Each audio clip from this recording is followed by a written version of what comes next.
listening to The Mark Cox Show. Follow Mark on Twitter at MarkCox971. Welcome back. We talked earlier about the fact that the special session of the Missouri legislature, which of course just ended last week, is about to get underway again today because Missouri Governor Eric Greitens has called them back. He's calling it the Steel Mill special session. Governor Greitens joining us on the phone right now. Governor, how are you? Mark, I'm doing great. Great to be on with you, man. Hey, pleasure to have you back on the program. We appreciate that.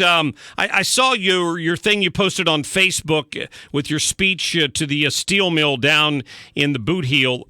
Tell me what went on with that, because a lot of your supporters down there felt that kind of got stymied right at the end of the session and just didn't get through the Senate. Yeah, Mark, we got a really simple, clear thing right in front of us. We've got folks who are ready to bring a steel mill with hundreds of jobs to Missouri. Hundreds of jobs. There's a great guy named Don Roan down in the Boot Heel, and Don put in an amendment to have this done in the Missouri House. It passed 148-2. But then he had a couple of senators, a couple career politicians, who, for their own kind of petty, personal, political reasons, wanted to put their political privileges ahead of jobs for the people, and they filibustered it, and they killed it. Well, look, we said we're going to continue to fight for jobs. This is why people sent us here, to fight for jobs, to fight for them. So we canceled their vacations, and we're calling them back for the steel mill special session. Now, what about the critics on the other side of it who claim that this is the state picking winners and losers because giving special electric rates to this, in this particular case, might raise electric rates for other people?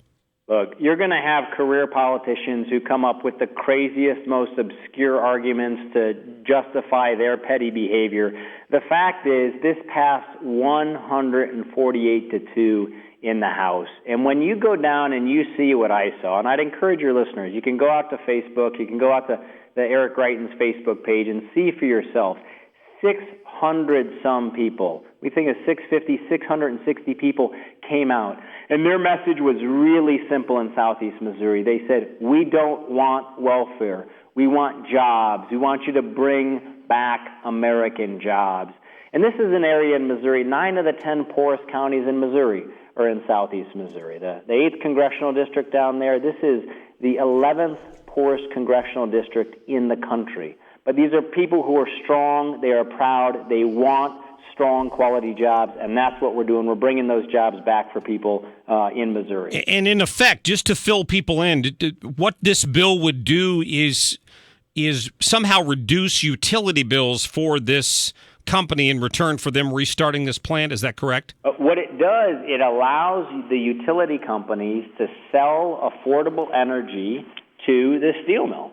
That's all it does. It allows them to sell affordable energy to the steel mill so that the steel mill can open, and when again we can have hundreds of jobs here. And here's the great thing about this, is that this is not only hundreds of jobs, which will affect the lives of hundreds of families and these communities, but this is also going to be the most efficient steel mill in North America put right here in the state of Missouri. Wow. Well, that's good then. So in terms of the special session, I'm assuming you wouldn't have called this if you didn't think you could get the votes in the Senate to get it approved. Look, we got to fight.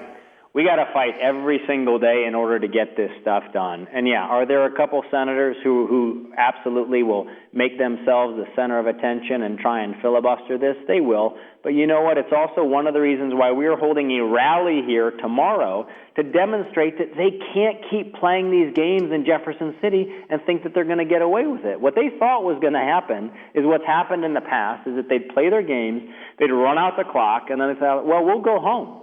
We'll go on vacation. That's why we canceled their vacations, and we did these rallies all over Southeast Missouri. And tomorrow, Mark, we've actually got buses. They're picking people up. They're picking people up in Fenton and St. Charles and Chesterfield and Sykeston and Poplar Bluff and Portageville.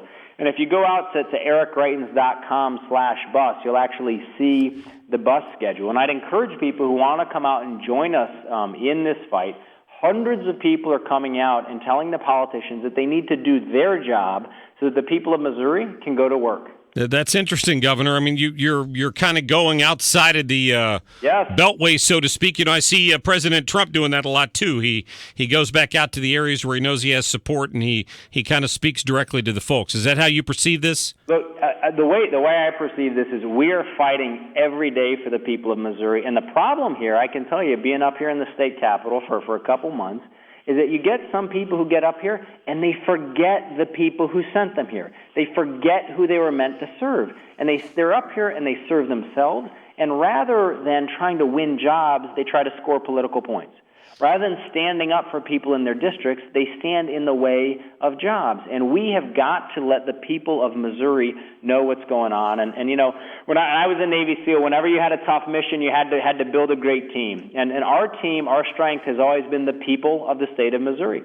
So they're coming up, they're joining us for this rally, they're calling their senators, and they're telling them to get the job done. Well, good. Let me move on real quick, Governor, before we run out of time. In the special session, will you have any other issues brought up? Are you going to bring back the ethics reform bill or anything like that you're hoping to get a vote on? Yes, we're keeping every option on the table. We're looking at the potential of special sessions in the coming weeks and throughout the summer on a bunch of key issues.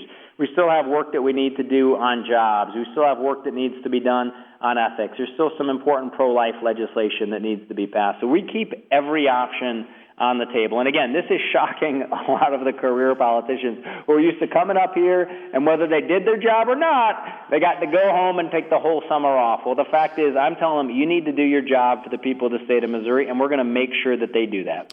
Now, I've not heard dollar figures attached to that, but what's the cost associated with a special session that runs a couple of weeks? Yeah, look, there's some cost associated with it, but I can tell you this: it's a whole lot cheaper than having hundreds of people on welfare when they should have quality jobs. And I've already told the career politicians, I told them, look, you guys know me, I'm a budget hawk. I look after every single tax dollar. And I guarantee you, whatever this costs, I will veto in terms of little political pet projects that they've snuck into the budget, little earmarks that they put in. We're going to veto those things because I'm going to look after every single taxpayer dollar. The ethics bill, for example, is one that kind of puts you at odds with some pretty conservative members of your party. Look, the message is really simple. And we came in here on the very first day. We set the tone on ethics. As you know, Mark, the first day in office, I signed an executive order which meant that no one can any longer, no lobbyist can ever give any lobbyist gift, not just to me, but to anybody in the executive branch. First time it had ever been done in Missouri history. The other thing that we did was that I put in place and slammed shut the revolving door between the executive branch and lobbyists. So in a really simple way now, anyone who works for me, they can never turn around and become a lobbyist and lobby me. That's the kind of games that have been going on in Jefferson City for decades. And what we have asked the legislature to do, and I demand that they get done, is they need to follow our lead. They need to ban all gifts from lobbyists to the legislature. They need to slam shut this revolving door where legislators come up here, they work for a while, and then all of a sudden they turn around and become lobbyists.